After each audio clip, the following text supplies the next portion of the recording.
अस्सलाम वालेकुम नाज़रीन। अंडर 19 एशिया कप में आज एक बार फिर बहुत बड़ा मुकाबला।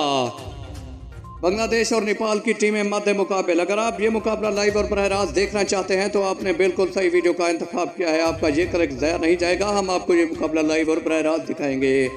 आपको सिर्फ 2 स्टेप फॉलो कर लेने होंगे। सबसे पहले आपने हमारे चैनल को सब्सक्राइब करना है।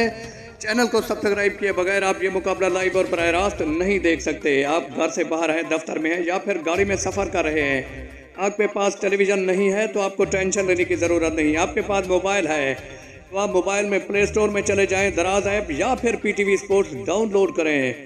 दराज ऐप और पीटीवी स्पोर्ट्स पर आपको ये मुकाबला लाइव और बराह रास्त दिखाया जाएगा। याद रहे कि ये मुकाबला अंडर 19 एशिया कप का चौथा मुकाबला होगा।